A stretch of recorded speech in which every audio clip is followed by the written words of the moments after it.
Hey ലവ്ലീസ്, നമ്മളേറ്റവും അധികം സ്നേഹിക്കുന്ന ആൾ നമുക്ക് മുന്നിൽ ഒരു ജീവനുള്ള പ്രേതമായിട്ട് വന്നാലോ, അതും ഉപദ്രവിച്ച് കൊല്ലാനായിട്ട്. അത്തരത്തിലുള്ള ഒരു ക്യൂർ ഹൊറർ അനുഭവമാണ് ഇന്ന് നമ്മൾ എക്സ്പീരിയൻസ് ചെയ്യാൻ പോകുന്നത്, ലെവിറ്റിക്കസ്. എന്നാൽ ഇതിൽ ആ സ്നേഹം സ്വർഗികളുടേതായി ബന്ധപ്പെട്ടതാണെന്ന് മാത്രം. ഈ സംഭവങ്ങളെല്ലാം നടക്കുന്നത് ഓസ്ട്രേലിയയിലെ ശാന്തമായൊരു നഗരത്തിലാണ്. പകൽ മുഴുവൻ നീണ്ടുനിന്ന ജോലി തിരക്കുകൾക്ക് ശേഷം അവിടുത്തെ ഒരു ലോക്കൽ പബ്ലിക് പൂൾ അടച്ചുപൂട്ടാനുള്ള തയ്യാറെടുപ്പിലായിരുന്നു മാറണേ എന്നൊരു ലൈഫ് ഗാർഡ്. സമയം നല്ലോണം ലേറ്റായിരുന്നു. ചുറ്റും നേരിയിട്ടും പിന്നെ ആളൊഴിഞ്ഞ് ശാന്തതയായി. അങ്ങനെ തൻ്റെ സാധനങ്ങളെല്ലാം ഒതുക്കി വെച്ച് അവൾ വീട്ടിലേക്ക് മടങ്ങാൻ തുടങ്ങുമ്പോഴാണ് ഒരു ശബ്ദം കേൾക്കുന്നത്. ബാത്റൂമിലായി ഷവർ തനിയെ തുറക്കുന്നൊരു സൗണ്ട്. ആ സമയത്ത് അവിടെ ആരും ഉണ്ടാകാൻ സാധ്യതയില്ലാത്തതാണ്. ആരെങ്കിലും ബാക്കിയുണ്ടോ എന്നറിയാൻ അവൾ പതുക്കെ ബാത്റൂമിനടുത്തേക്ക് നടന്നു. വാതിൽക്കിൽ നിന്ന് അവൾ അകത്തേക്ക് നോക്കിയിട്ട് വളരെ പതിഞ്ഞ സ്വരത്തിൽ ചോദിച്ചു, ആരാത്? നീയോ? നീ എന്താ ഇവിടെ ചെയ്യുന്നത്? എന്നാൽ അവിടെ യാതൊരു മറുപടി ഉണ്ടായില്ല. അവൾക്ക് മാത്രം കാണാൻ കഴിയുന്ന ആരോടോ സംസാരിക്കുന്ന പോലെ അവരവിടെ നിന്ന് സംസാരിച്ചു. അവളങ്ങനെ മെല്ലെ അകത്തേക്ക് കാൽ വെച്ചു. പിന്നെ കാണുന്നത് അവൾ ആ ഷവറിൽ നിന്ന് കുളിക്കുന്നതാണ്. വളരെ സന്തോഷത്തോടെ ആരോ കൂടെ ഉള്ളതുപോലെ. എന്നാൽ നിമിഷങ്ങൾക്കകം ആ ചിരി ഒരു ഞരക്കമായി മാറി. വല്ലാത്തൊരു ഭയം അവളുടെ ഉള്ളിലേക്ക് അരിച്ചു കയറി. അടുത്ത നിമിഷം ബാത്റൂമിനുള്ളിൽ നിന്ന് മാറണയുടെ ജീവൻ പിടിയുന്ന അലർച്ചയാണ് കേട്ടത്. ഒരു നിമിഷം കൊണ്ട് ആ അലർച്ച നിലച്ചു. അവൾ ബാത്റൂമിലെ തണുത്ത തറയിലേക്ക് ജീവനില്ലാതെ വീഴുകയാണ്. അവിടെ എന്താണ് സംഭവിച്ചതെന്ന് ഒരു പിടിയും കിട്ടാത്ത സിറ്റുവേഷൻ. എന്നാൽ അദൃശ്യമായ എന്തോ ഒരു ശക്തിയാണ് അവളെ ഉപദ്രവിച്ചിരിക്കുന്നത്. ഇവിടെ നമ്മൾ പിന്നെ പോകുന്നത് റയാൻ, നെയിം എന്നീ രണ്ട് ഹൈസ്കൂൾ വിദ്യാർത്ഥികളിലേക്കാണ്. നെയിം NAME നെയിം അല്ല, NAIM നെയിം. അവർ ക്ലോസ് ആയ സുഹൃത്തുക്കളായിരുന്നു.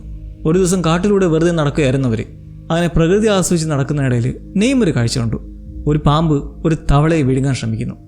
പ്രകൃതിയുടെ ക്രൂരമായ നിയമം കണ്ട് റയാൻ അടുത്തേക്ക് പോകാൻ ശ്രമിച്ചപ്പോൾ നെയിം അവനെ തടഞ്ഞു. അതിനെ ശല്യം ചെയ്യേണ്ട, അതെൻ്റെ ഇരയെ പിടിക്കുകയാണ്. പ്രകൃതിയുടെ നിയമങ്ങളിൽ നമ്മൾ ഇടപെടരുത് എന്ന പോലെ. അങ്ങനെ കുറച്ചു നേരം കാട്ടിലൂടെ അലഞ്ഞു തിരിഞ്ഞ ശേഷം അവർ പഴയതും ഉപേക്ഷിക്കപ്പെട്ടതുമായ ഒരു മില്ലിൻ്റെ മുന്നിലേക്ക് എത്തിച്ചേർന്നു. വർഷങ്ങളായി ആരും ഉപയോഗിക്കാത്ത തുരുമ്പെടുത്ത ഇരുമ്പ് തൂണുകളും പൊളിഞ്ഞ മേൽക്കൂരയൊക്കെയുള്ള ഒരു വലിയ കെട്ടിടമാണ്. റയാൻ യാതൊരു ഭയവുമില്ലാതെ അതിനുള്ളിലേക്ക് കയറി. അവനു പിന്നാലെ നെയിമും നടന്നു. ഇരുട്ടും പൊടിയും നിറഞ്ഞ ആ മില്ലിനുള്ളിൽ എത്തിയപ്പോൾ റയാനെ ഒന്ന് പേടിപ്പിച്ചാലെന്ന് നെയിമിന് തോന്നി. അവൻ നിലത്തിൽ നിന്നൊരു ചെറിയ കല്ലെടുത്ത് ഇരുട്ടിൽ കാണുന്ന ഒരു ഷെൽഫിലേക്ക് എറിഞ്ഞു. വലിയ ശബ്ദത്തോടെ ആ കല്ല് അവിടെ ചെന്ന് ഇടിച്ചപ്പോൾ റയാൻ ശരിക്കും ഞെട്ടിപ്പോയി. ഇതുകൊണ്ട് നെയിം അങ്ങ് ചിരിച്ച്. മില്ലിനുള്ളിൽ പല പഴയ സാധനങ്ങളും കിടപ്പുണ്ടായിരുന്നു. അവിടെ കിടന്ന വളരെ ഭാരമുള്ള ഒരു വലിയ ഇരുമ്പ് പൈപ്പ് കണക്ടർ നെയിം എടുത്ത് ഉയർത്താൻ ശ്രമിച്ചു. എന്നാൽ തൻ്റെ സർവ്വശക്തിയും പ്രയോഗിച്ചിട്ടും അവന് തനക്കാൻ പോലും കഴിഞ്ഞില്ല. ഇതുകൊണ്ട് റയാനും മുന്നോട്ട് വന്നു. തനിക്കത് ഉയർത്താൻ കഴിയുമെന്ന് അവൻ കരുതി. എന്നാൽ റയാനും അത് സാധിച്ചില്ല. ഇതുകൊണ്ട് നെയിം ഉറക്കെ ചിരിച്ചു. തന്നെ കളിയാക്കിയ നെയിമിനോട് പകരം വിട്ടാൻ റയാനോട് തന്ത്രം പ്രയോഗിച്ചു. അവൻ പെട്ടെന്ന് നെയിമിനോട് പറഞ്ഞു, അനങ്ങാൻ നിൽക്ക്, നിന്റെ തോളിൽ വലിയൊരു ചിലന്തിരിപ്പുണ്ട്.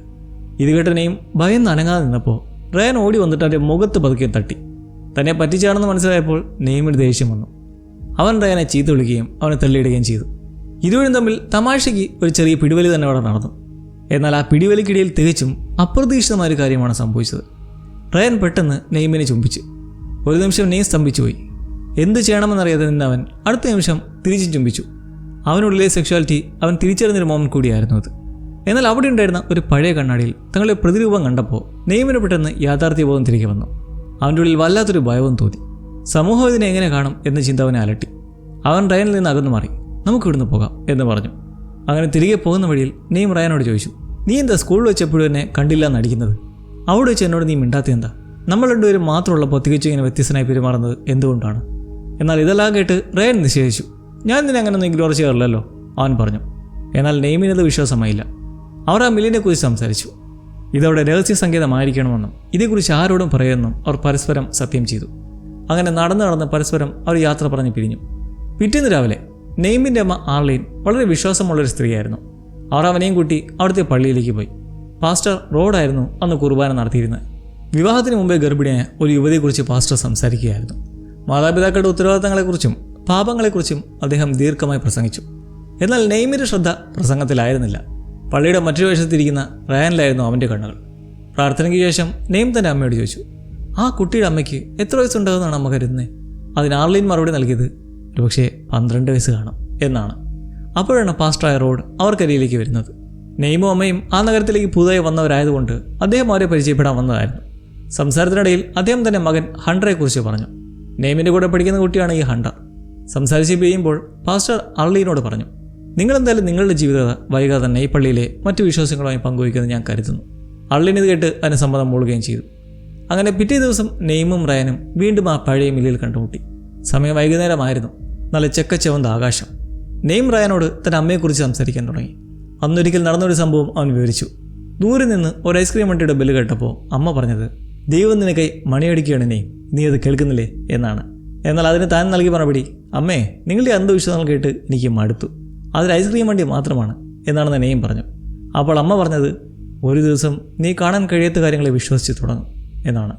ഇത്രയും പറഞ്ഞിട്ട് നെയിം റയാനോട് പറഞ്ഞു, എൻ്റെ അമ്മ പണ്ട് ഒരുപാട് ചിരിക്കുന്ന പ്രകൃതമായിരുന്നു. ഇങ്ങനെ തൻ്റെ തന്നെ കുറേ വിശേഷങ്ങളൊക്കെ പറഞ്ഞിട്ട് ഒരുപാട് സംസാരിക്കുന്ന മനസ്സിലാക്കിയ നെയിം റയാനോട് ക്ഷമ ചോദിച്ചു. എന്നാൽ റയാൻ അവനെ ആശ്വസിപ്പിച്ചു. അതിലെന്താ കുഴപ്പം, എനിക്ക് കേൾക്കാൻ ഭയങ്കര ഇഷ്ടമാണ് അവൻ പറഞ്ഞു. ഈ പുതിയ നഗരം നെയിമിന് ഇഷ്ടപ്പെട്ടു എന്ന് റയാൻ ചോദിച്ചു.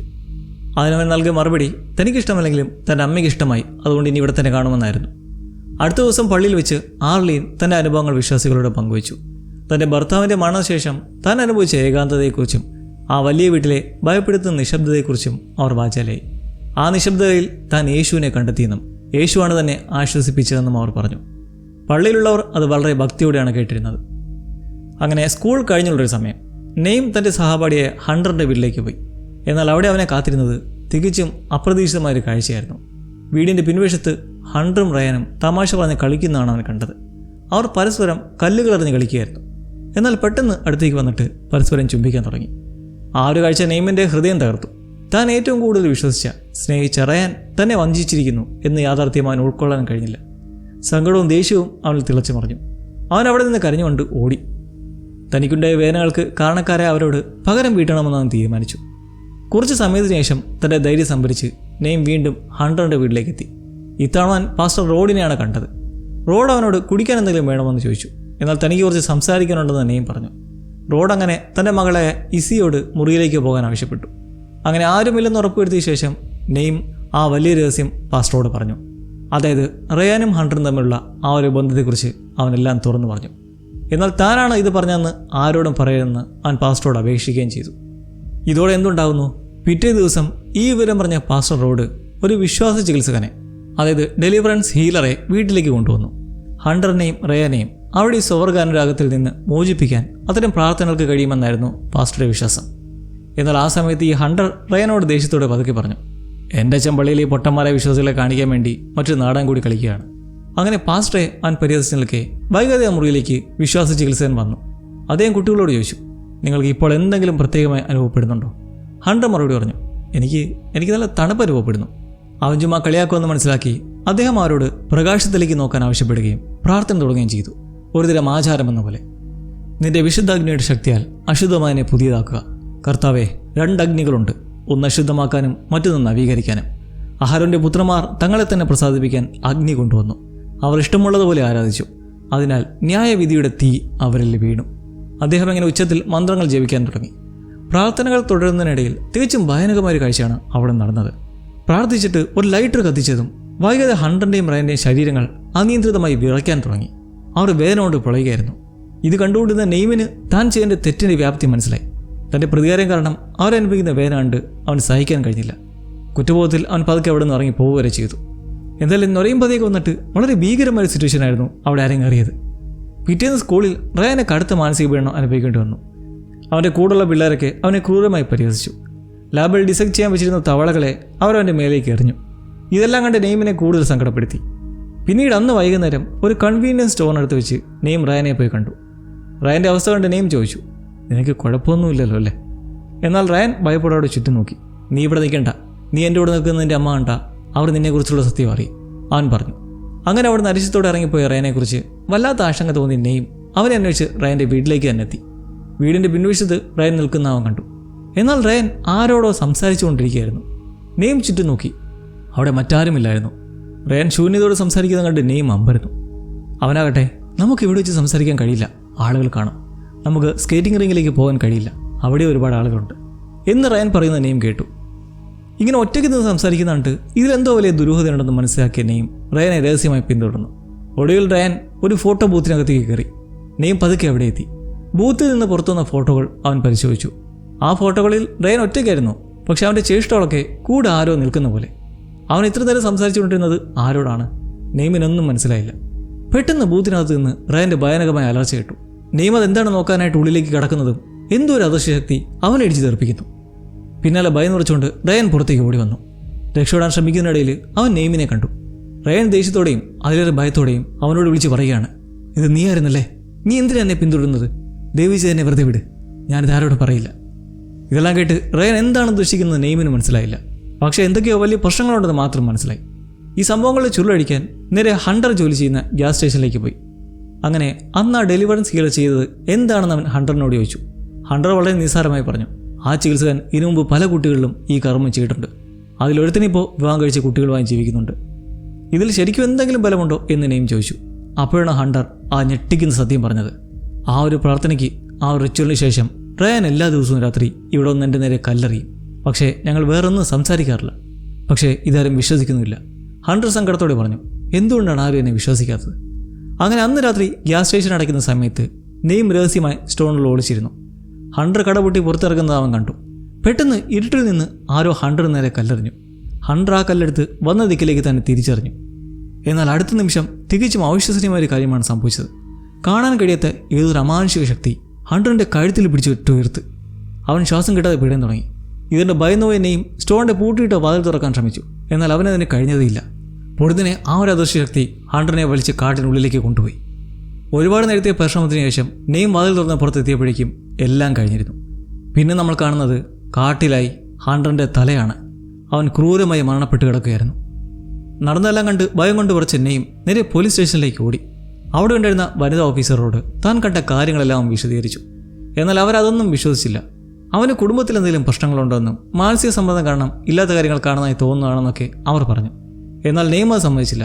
ഫോട്ടോ ബൂത്തിൽ വെച്ച് റയനാരെ കൊല്ലാൻ ശ്രമിച്ചെന്നും അതേ അദൃശ്യ ശക്തിയാണ് ഹണ്ടറിനെ കൊന്നതെന്നും അവൻ ഉറപ്പിച്ച് പറഞ്ഞു. കൂടാതെ ഹണ്ടറിൻ്റെ അച്ഛൻ കൊണ്ടുവന്ന ആ വിശ്വാസ ചികിത്സയെക്കുറിച്ചും അവൻ പറഞ്ഞു. അയാൾ നടത്തിയ റിച്വലിന് ശേഷമാണ് ഇവർക്ക് ഈ പ്രശ്നങ്ങൾ ഉണ്ടാവുന്നത്. ആ ചികിത്സകന് ഇതിനെക്കുറിച്ച് എന്തെങ്കിലും അറിയാമായിരിക്കുമെന്ന് അവൻ അവരോട് പറഞ്ഞു. ഒടുവിൽ വിഷയം അന്വേഷിക്കാമെന്ന് ഓഫീസർ ഉറപ്പ് നൽകി. എന്നാൽ സംഭവിക്കുന്നത് ഇവർ രഹസ്യമായി നെയ്മിൻ്റെ അമ്മയെ ആർലീനുമായി സംസാരിക്കുകയും നെയ്മും ഒരു സ്വർഗ്ഗരാഗിയാണെന്ന് തുറന്നു പറഞ്ഞതായും അവൻ കടുത്ത മാനസിക സംഘർഷത്തിലൂടെയാണ് കടന്നു പോകുന്നതെന്നും അവരെ അറിയിച്ചു. അങ്ങനെ ഇതൊന്നും അറിയാതെ നെയ്ം അമ്മയുമൊത്ത് വീട്ടിലേക്ക് എത്തുമ്പോൾ അവിടെ അവനെ കാത്ത് ആ വിശ്വാസ ചികിത്സകൻ നിൽപ്പുണ്ടായിരുന്നു. നെയ്മിന് കാര്യം മനസ്സിലായി. അവൻ പുറയിലേക്ക് മാറാൻ ശ്രമിച്ചു. എന്നാൽ ആർലീൻ അവനോട് പറഞ്ഞു, പോലീസ് ഓഫീസർ എന്നോട് കാര്യങ്ങളെല്ലാം പറഞ്ഞു. നിന്നെപ്പോലെയുള്ളവരെ വെറുക്കുന്ന ആൾക്കാരാണ് ഹണ്ടറിനെ കൊന്നത്. ഇനി നിന്നെ കൂടി നഷ്ടപ്പെടാൻ എനിക്ക് കഴിയില്ല. ഇതും പറഞ്ഞവർ നെയ്മിനെ ബലമായി പിടിച്ചു വലിച്ചു. താൻ പറയുന്നത് കേൾക്കാൻ അവൻ അമ്മയുടെ കരഞ്ഞപേക്ഷിച്ചു. ഈ നിൽക്കുന്ന ആളുടെ പ്രാർത്ഥനയാണ് ഹണ്ടറിനെ കൊന്നതെന്ന് അവൻ ഉറക്കെ വിളിച്ചു പറഞ്ഞു. എന്നാൽ ആരും അത് കേട്ടില്ല. അവരവനെ ബലമായി കീഴ്പ്പെടുത്തി ആ പ്രാകൃതമായ കർമ്മങ്ങൾക്ക് ഒടുവിൽ നെയ്മിനെയും വിധേയനാക്കി. അങ്ങനെ ഹണ്ടറിൻ്റെ ശവസംസ്കാര ചടങ്ങുകൾ നടക്കുന്ന സ്ഥലം. എല്ലാവരും ദുഃഖത്തിലായിരുന്നു. ആർലീൻ നെയ്മിന് കഴിക്കാൻ കുറച്ച് ഭക്ഷണം കൊണ്ടു കൊടുത്തു. എന്നാൽ യാതൊരു ഭാവവ്യത്യാസമില്ലാതെ അവൻ അവിടെ നിന്ന് ദേഷ്യത്തോടെ എഴുന്നേറ്റ് പോവുകയാണ് ചെയ്തത്. പുറത്തു വെച്ച് അവൻ റയൻ ദൂരെ മാറി നിൽക്കുന്നതായി കണ്ടു. ഓടിച്ചെന്ന് അവരുമായി സംസാരിക്കാൻ ശ്രമിച്ചപ്പോൾ റയനാകട്ടെ വളരെ ദേഷ്യത്തോടെ അവനോട് തൻ്റെ അടുത്ത് നിന്ന് ഒഴിഞ്ഞു മാറിപ്പോകാൻ പറഞ്ഞു.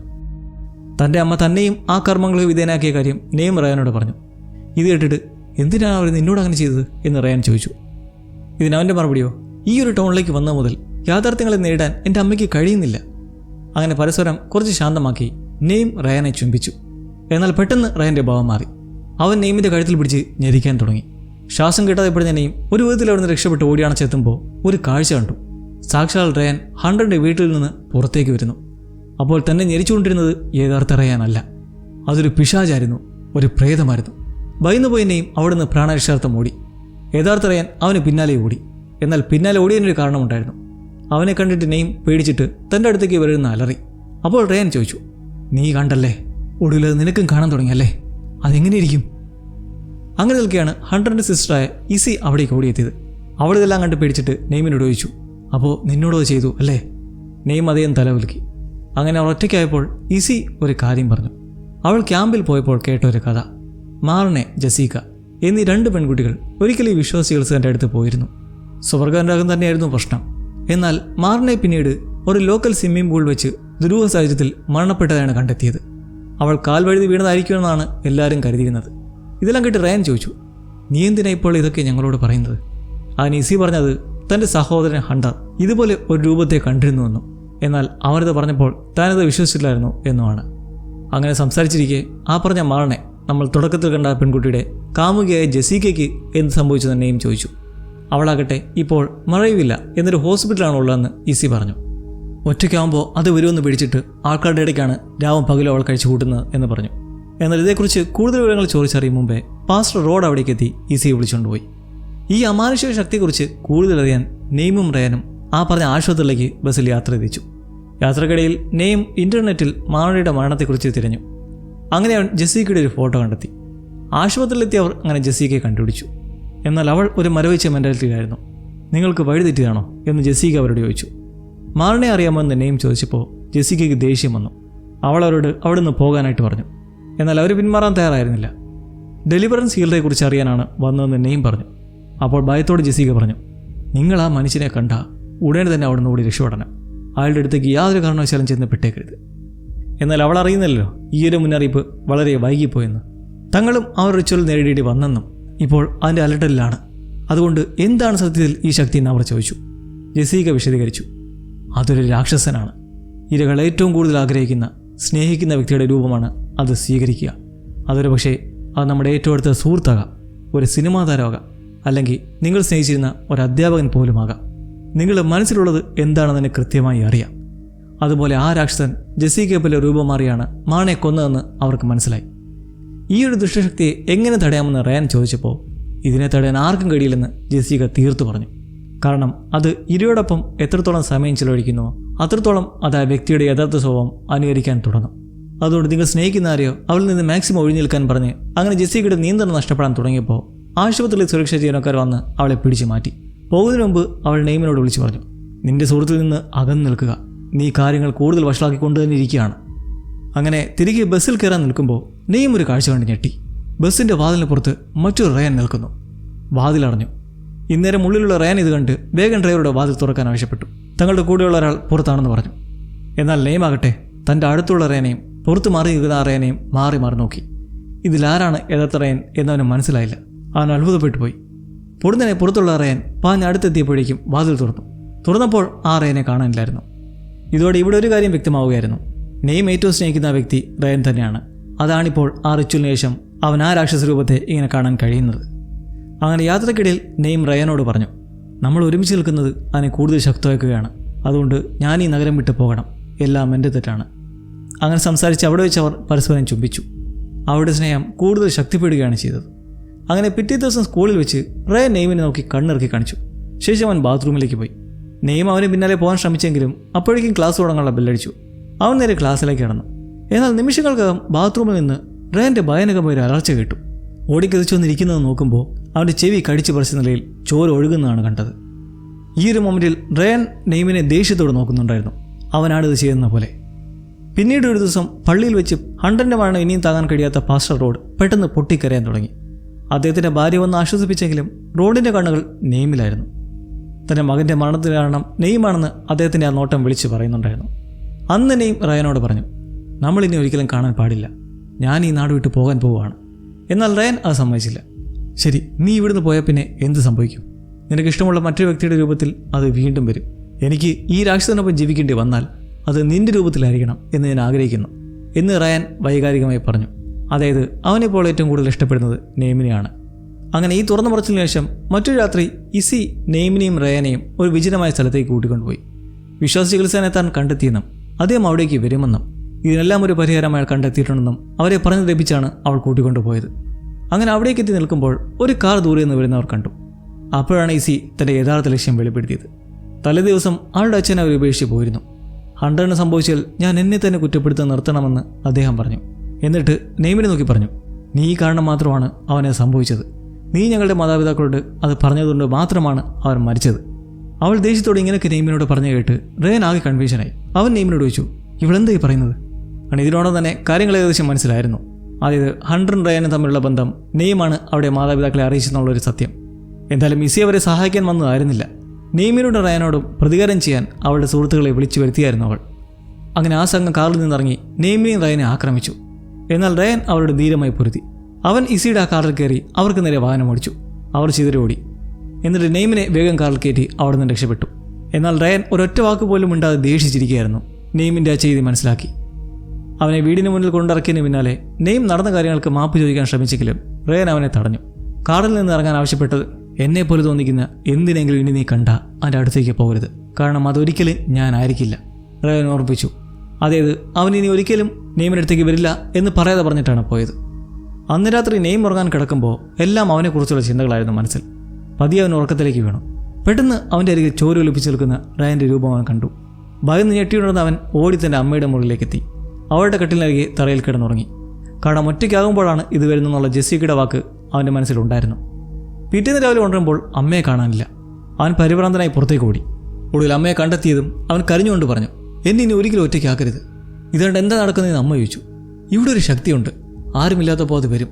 അത് കാണാൻ റയനെ പോലെയാണ്, അവൻ പറഞ്ഞു. എന്നാൽ അമ്മ ഇതൊന്നും കേട്ട് വിശ്വസിച്ചില്ല. റയനെക്കുറിച്ചുള്ള അമിതമായ ചിന്തകൾ കാരണമാണ് നിനക്കങ്ങനെ തോന്നുന്നതെന്ന് അവർ പറഞ്ഞു. ആ ഒരു ഡെലിവറൻസ് ഹീലർ ശരിക്കും എന്താണ് ചെയ്യുന്നത് നെയ്ം ചോദിച്ചെങ്കിലും അവർ ഒരു മറുപടിയും പറഞ്ഞില്ല. പകരം തൻ്റെ മുറിയിൽ വന്ന് നിന്നെ കിടക്കണമെന്നും സാധനങ്ങളെല്ലാം മാറ്റി സ്വന്തമായി ഭക്ഷണം ഉണ്ടാക്കിയൊക്കെ ശീലിക്കാനും അവനോട് നിർദ്ദേശിച്ചു. അങ്ങനെ അന്ന് സ്കൂൾ കഴിഞ്ഞ് വരുന്ന വഴിക്ക് നെയ്ം വിജനമായൊരു സ്ഥലത്ത് വെച്ച് റയനെ കണ്ടു. അത് യഥാർത്ഥ റയനാകാൻ വഴിയില്ലെന്ന് അവൻ അറിയാമായിരുന്നു. അവൻ അവിടെ നിന്ന് ഓടി വീട്ടിലെത്തി വേഗം വാതിലടച്ച് കുറ്റിയിട്ടു. വൈകാതെ അന്ന് രാത്രി അടുക്കളയിൽ നിന്ന് വല്ലാത്തൊരു ശബ്ദം കേട്ട് അവൻ ഭയന്നു. മെല്ലെ പോയി നോക്കിയപ്പോൾ അത് ഫ്രിഡ്ജിൽ വെച്ചിരുന്ന ഇറച്ചിയിൽ ഐസ് ഉരുകി സിങ്കിലേക്ക് വെള്ളം വീഴുന്ന ശബ്ദമായിരുന്നു. അവൻ ആശ്വാസത്തോടെ അടുക്കളയിൽ ലൈറ്റ് ഓഫാക്കി. അപ്പോഴാണ് വീടിന് പുറത്ത് റയൻ നിൽക്കുന്നവൻ കണ്ടത്. ആ രാക്ഷസൻ. നെയ്ം ഉടൻ തന്നെ അമ്മയെ ഫോൺ വിളിച്ചെങ്കിലും അവർ ഫോൺ എടുത്തില്ല. പെട്ടെന്ന് അവരെ മുൻവാതിൽ തട്ടി വിളിക്കാനും അവർ തുറക്കാനും ശ്രമിച്ചു തുടങ്ങി. റയനായിരുന്നു അത്. എന്നാൽ വീടിൻ്റെ പിൻവശത്തായി ആ രാക്ഷസൻ നിൽപ്പുണ്ടെന്നും തന്നെ അകത്തേക്ക് കയറ്റണമെന്നും അപേക്ഷിച്ചാണ് റയൻ അവിടെ നിന്നത്. എന്നാൽ നെയ്മിന് പേടിയായിരുന്നു. ഇത് യഥാർത്ഥ റയനാണോ അതോ ഒരു പിശാചാണോ എന്ന് അവന് സംശയമായി. കാരണം മുന്നേ അവൻ പറഞ്ഞത് ഇനി മേലിൽ നെയ്മിൻ്റെ മുന്നിൽ വരില്ലെന്നായിരുന്നല്ലോ. അങ്ങനെ പേടിച്ച് നിൽക്കെ റയൻ പറഞ്ഞു, കണ്ടോ, ഇതെല്ലാം കൊണ്ടാണ് അവർ നമ്മൾ പരസ്പരം ഭയപ്പെടണമെന്ന് ആഗ്രഹിച്ചത്. തനിക്ക് നല്ല ഭയമുണ്ടെന്ന് നെയ്ം സമ്മതിച്ചു. അപ്പോൾ റയൻ പറഞ്ഞു, നീ ഭയക്കുന്നത് ഞാൻ കണ്ടിട്ടുണ്ട്. കാട്ടിൽ വെച്ച് ആ പാമ്പ് തവളെ പിടിച്ചപ്പോൾ നീ പേടിച്ചിരുന്നു. നീ അപ്പോൾ ഛർദ്ദിക്കുന്നത് ഞാൻ കരുതി. ഇങ്ങനെ പറഞ്ഞതും ഇത് യഥാർത്ഥ റയനാണെന്ന് അവൻ തോന്നാൻ തുടങ്ങി. താൻ കാരണം ഹണ്ടർ മരിച്ചതിൽ നെയ്ം ക്ഷമ ചോദിച്ചു. അങ്ങനെ മെല്ലെ അവൻ വാതിലിനടുത്തേക്ക് വന്നു. എന്നാൽ അവന് തെറ്റിയിരുന്നു. അത് ആ രൂപം മാറി വരുന്ന രാക്ഷസൻ തന്നെയായിരുന്നു. അത് ബലമായി വീടിനകത്തേക്ക് കയറി അത് നെയ്മിനെ ആക്രമിച്ച് താഴെയിട്ടു. അതിനുശേഷം അതിൻ്റെ കൈ മുഴുവനായി നെയ്മിൻ്റെ വായിലേക്ക് കുത്തി തിരുകാൻ തുടങ്ങി. ശ്വാസം കിട്ടാതെ നെയ്ം പിടഞ്ഞു. രക്ഷപ്പെടാൻ അവൻ പല രീതിയിലും ശ്രമിച്ചു, കത്തിക്കൊണ്ട് കുത്തിയും എല്ലാം. പക്ഷേ ഒന്നും കഴിഞ്ഞില്ല. പെട്ടെന്ന് അവൻ്റെ കയ്യിൽ അവിടെ കിടന്നിരുന്ന ഒരു ലൈറ്റ് തടഞ്ഞു. അവനതെടുത്ത് കത്തിച്ചു. തീ കണ്ടപ്പോൾ ആ രാക്ഷസൻ ഭയന്ന് പുറകിലേക്ക് മാറി. ആ തക്ക നോക്കി നെയ്ം വീട്ടിൽ നിന്ന് പുറത്തേക്ക് ഓടി. അവൻ നേരെ പോയത് അടുത്തുള്ള കൺവീനിയൻസ് സ്റ്റോറിലേക്കാണ്. കടയടയ്ക്കാൻ 10 മിനിറ്റ് കൂടിയുള്ളൂ എന്നവിടുത്തെ ക്യാഷ്യർ അവനോട് പറഞ്ഞു. ഇത് കേട്ടിട്ട് ആളുകളുടെ കൂടെ നിൽക്കാനെന്ന് ആഗ്രഹിക്കുന്നെന്നും അവിടെ നിൽക്കാൻ അനുവദിക്കണമെന്നും അവൻ അപേക്ഷിച്ചു. ഒരാളെങ്കിലും തൻ്റെ കൂടെ വരാൻ പറഞ്ഞിട്ടും അവരത് സമ്മതിച്ചില്ല. അങ്ങനെ വയ്യാതെ കടയടച്ചു. പുറത്തൊരു സൈക്കിൾ ഇരിക്കുന്ന കണ്ട് തന്നെയും അതെടുത്ത് ആ പഴയ മില്ലിലേക്ക് വേഗത്തിൽ ചവിട്ടി. മില്ലിലെത്തിയവൻ അവിടെ റയനെ കണ്ടു. പേടിയോടെ അവൻ ചോദിച്ചു, ഇത് ശരിക്കും നീ തന്നെയാണോ? അതിനുള്ള ഉത്തരം അവൻ വേഗത്തിൽ ലഭിച്ചു. എങ്ങനെയെന്നാൽ അവിടെ കിടന്നിരുന്ന മനുഷ്യർക്ക് ഉയർത്താൻ കഴിയാത്തത്ര ഭാരമുള്ള ആ പഴയ ഇരുമ്പ് പൈപ്പ് കണക്ഷൻ യാതൊരു ബുദ്ധിമുട്ടും കൂടാതെ അതുമെടുത്ത് നെയ്മിന് നേരെ എറിഞ്ഞു. ഇതോടെ അത് റയനല്ല എന്നവനെ ഉറപ്പായി. ആ മോൺസ്റ്റർ നെയ്മിൻ്റെ കഴുത്തിൽ പിടിച്ചവനെ കൊല്ലാനായി ആ വലിയ ഇരുമ്പ് കഷ്ണം വീണ്ടും ഉയർത്തി. ലൈറ്റർ കയ്യിൽ പോയതും പെട്ടെന്നൊരു ബുദ്ധി തോന്നിയ നെയ്ം തൻ്റെ കൈ ആ രാക്ഷസൻ്റെ മുഖത്തേക്ക് വെച്ചു. ആ സ്പർശനമേറ്റതും അവൻ വീക്കായ പോലെയായി. ഈ ഒരു മൊമെൻറ്റിൽ മറുകൈകൊണ്ട് ലൈറ്റർ കത്തിച്ചു. അതുകൊണ്ട് പേടിച്ചങ്ങനെ നിന്നതും വൈകാതെ ആ തീപ്പൊരി ഉപയോഗിച്ച് അവൻ ആ മില്ലിന് മുഴുവനായി തീ വെച്ചു. തീ ആളിപ്പടർന്നു. തീയിൽ നിന്ന് കഷ്ടിച്ച് രക്ഷപ്പെട്ട നെയ്ം മില്ലിൽ നിന്ന് പുറത്തേക്ക് ചാടി. എന്നിട്ടും റയൻ അവനെ വശീകരിക്കാൻ ശ്രമിച്ചുകൊണ്ടേയിരുന്നു. ഒടുവിലവൻ അതിൽ വീഴാതെ തിരിഞ്ഞു കടന്ന് പലതവണ റയനെ ഫോണിൽ വിളിച്ചു. എന്നാൽ അറ്റൻഡ് ചെയ്യാത്തത് മൂലം അതെല്ലാം വോയിസ് മെയിലേക്കായിരുന്നു പോയത്. നിമിഷങ്ങൾക്കകം ഫയർഫോഴ്സ് വന്ന് ആ ഒരു തീ അണയ്ക്കാൻ തുടങ്ങി. വൈകാതെ ആളീനും അവിടേക്ക് എത്തി. എന്നാൽ ഇതിനിടയ്ക്ക് വേറൊരു പ്രശ്നമുണ്ടായി. റയാനെ വീട്ടിൽ നിന്നും കാണാതായിരുന്നു. അവനെ കാണാനില്ല എന്നതിൻ്റെ പേരിൽ ഒരു തിരച്ചിൽ നടത്താൻ വേണ്ടിയിട്ട് കൂടിയായിരുന്നു ഈ സംഘമെല്ലാം അവിടേക്ക് എത്തിയത്. വൈകാതെ താനും റയാനും ഈ മില്ലിൽ വേറെ ഉണ്ടായിരുന്നെന്നും തനിക്ക് അവനോട് ഇഷ്ടമാണെന്നും നെയ്ം അമ്മയോട് തുറന്നു പറഞ്ഞു. എന്നാൽ അവർ അതൊന്നും ശ്രദ്ധിച്ചില്ല. നിങ്ങൾ എന്നെ ആ ഒരു ഹീലറുടെ അടുത്തേക്ക് കൊണ്ടുപോയതിന് ശേഷമാണ് എനിക്ക് അപകടങ്ങളെല്ലാം സംഭവിക്കുന്നത്. റയനും ഇതുപോലുള്ള അപകടങ്ങൾ സംഭവിക്കുന്നുണ്ട്. അവൻ കരഞ്ഞുകൊണ്ട് ഇതെല്ലാം പറഞ്ഞ് എന്താണ് സത്യം നടക്കുന്നതെന്ന് ചോദിച്ചു. ഈ ഒരു നിമിഷത്തിലാണ് ആളീന സത്യം വെളിപ്പെടുത്തിയത്. ആ ഒരു കർമ്മം ഒരിക്കൽ ചെയ്താൽ പിന്നെ അത് മാറ്റാൻ കഴിയില്ല. അവർ ശാന്തമായി പറഞ്ഞു. ദാറ്റ് മീൻസ് ഇത് പൈശാചികമായ ഒരു റിച്വലാണെന്ന് അമ്മയ്ക്ക് നേരത്തെ അറിയാമായിരുന്നു. ഇതറിഞ്ഞപ്പോൾ നെയ്മിന് വല്ലാത്തൊരു ഞെട്ടലുണ്ടായി. ഈ കർമ്മം ചെയ്യുന്നതുകൊണ്ട് നിന്നെ സുരക്ഷിതനാക്കുമെന്നാണ് അവർ പറഞ്ഞത്. ആർലീൻ ന്യായീകരിച്ചു. എന്നാൽ നെയ്ം പ്രതികരിച്ചു, പക്ഷെ ഞാൻ ഒട്ടും സുരക്ഷിതനല്ല ഇപ്പോൾ. ആർലീൻ കുറച്ചുകൂടി വിശദീകരിച്ചു. ഞാൻ എപ്പോഴും നിൻ്റെ കൂടെ ഉണ്ടാകില്ല. നമുക്ക് ജീവിക്കാൻ ആവശ്യമായെന്നാണ് ഭയം. ആ ഒരു റിച്വലിലൂടെ നിനക്ക് ഭയമുണ്ടായിരിക്കുകയാണ് നെയ്ം. അതിലൂടെ നിനക്ക് നല്ലൊരു ജീവിതം ജീവിക്കാൻ സാധിക്കും. ഇതെല്ലാം കേട്ട് നെയ്ം അവിടെ ഞെട്ടിത്തരിച്ചു നിൽക്കുകയായിരുന്നു. അങ്ങനെ പിന്നീട് അവർ പോകുന്ന വഴിക്ക് ഭക്ഷണം വാങ്ങാൻ ആർലീൻ ഒരു ഗ്യാസ് സ്റ്റേഷനിൽ വണ്ടി നിർത്തി. അവർ ഭക്ഷണം വാങ്ങി തിരികെ വന്നപ്പോൾ വണ്ടിയിൽ നെയ്മിനെ കാണാനില്ലായിരുന്നു. അവനും അവിടെ നിന്ന് ഓടിപ്പോയിരുന്നു. അവൻ നേരെ പോയത് ബസ് സ്റ്റേഷനിലേക്കാണ്. എന്നാൽ അവിടെ അവൻ റേ നിൽക്കുന്നത് കണ്ടു. ഇത് യഥാർത്ഥ റയാനാണോ ആ രാക്ഷസനാണോ എന്നുള്ള ഭയം അവനെ അവിടെ തന്നെ നിർത്തി. എന്നാൽ വൈകാതെ അവിടേക്കൊരു ബസ് എത്തി. അപ്പോഴും ആ റയാൻ അവിടെ തന്നെ ഉണ്ടായിരുന്നു. അങ്ങനെ അത് യഥാർത്ഥ റയാൻ തന്നെയാണെന്ന് മനസ്സിലായി. അവൻ നാട് വിട്ടു പോകാനുള്ള പരിപാടിയായിരുന്നു. ഇതോടെ നെയ്മും അവനൊപ്പം കൂടുകയാണ്. അങ്ങനെ അവർ രണ്ടുപേരും ആ നഗരം വിട്ടു പോകാൻ ബസ്സിൽ കയറി, ഒരു പുതിയ ജീവിതത്തിലേക്ക്.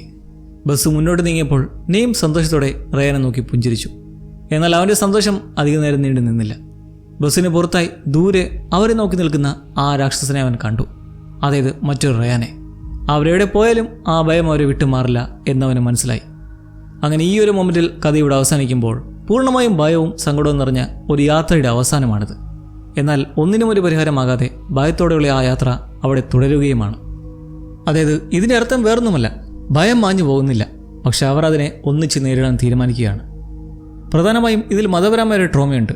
അതായത് സിനിമയിലെ പിശാച് എന്നത് വെറും പ്രേതമല്ല, അത് സഭയും കുടുംബവും ആ കുട്ടികൾ കുത്തിവെച്ച ഭയവും അപകർഷതാബോധവും സ്വന്തം വികാരങ്ങളോടുള്ള പേടിയുമാണ്. മതപരമായ അടിച്ചമർത്തലും കൺവേർഷൻ തെറാപ്പിയും ഒരാളുടെ മനസ്സിലേൽപ്പിക്കുന്ന മുറിവുകൾ പെട്ടെന്ന് അപ്രത്യക്ഷമാവില്ല. അതുകൊണ്ടാണ് ബസ്സിൽ പുതിയ ജീവിതത്തിലേക്ക് യാത്ര ചെയ്യുമ്പോഴും പുറത്ത് ആ പിശാച് അവരെ പിന്തുടരുന്നത്. മനസ്സിലെ ഭയം നിലനിൽക്കുകയും തന്നെ ചെയ്യും. ശാപമോ ഭയമോ തങ്ങളെ ജീവിതകാലം മുഴുവൻ പിന്തുടർന്നേക്കാം എന്നറിയാമെങ്കിലും ഭയം ഒളിച്ചോടാതെ പരസ്പരം വിശ്വസിച്ച് ഒന്നിച്ചതിനെ നേരിടാൻ നെയ്മും റയാനും തീരുമാനിക്കുന്ന ആ ഒരു മൊമെൻറ്റിലാണ് നമ്മൾ ഈ ഒരു കഥ നിർത്തുന്നത്.